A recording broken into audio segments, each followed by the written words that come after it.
Baka mahal ka nga rin, hindi lang makaamin. Baka inaantay niya lang na ikaw ang maunang magsabi. Diba? Baka nag-aantayan lang talaga kayong dalawa, di para kayong tanga.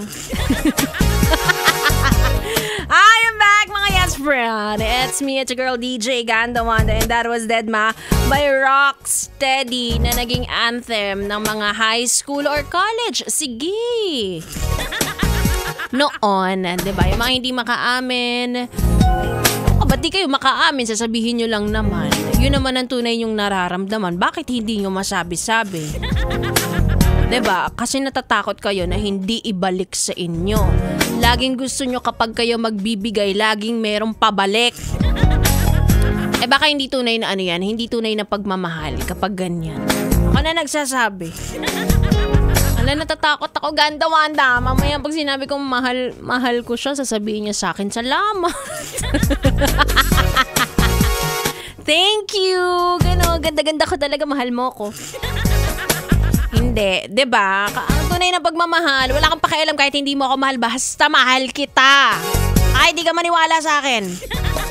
Ganon. Ano ba yan? Hindi na naman kayo natuto, parang hindi na naman na grade 2. Diba? At dapat prepared ka. Kapag aamin ka, dapat handa ka. Yung ano talaga as in worst ang iisipin mo. Ganon. Isipin mo na magagalit siya kapag umamin ka, diba? Para kapag iba yung reaction, ay, mahal niya rin pala ako. Iba pala yung nai-imagine ko ganyan. Huwag ka rin masyadong assuming. Diba? Dapat ano lang, dapat balance lang.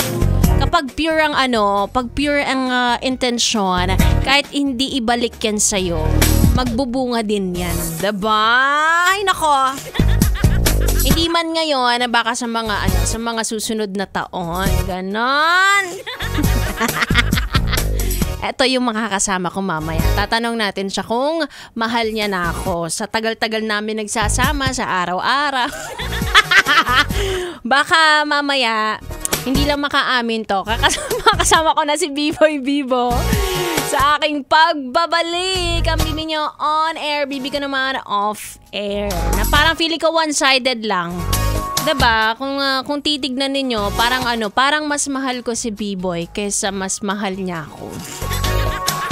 Pero okay lang yun. Kasi hindi naman kami.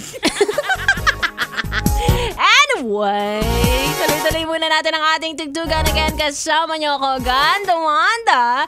Dito lang sa stasyon number 1 sa Kalokohan. 101.1 Yes FM.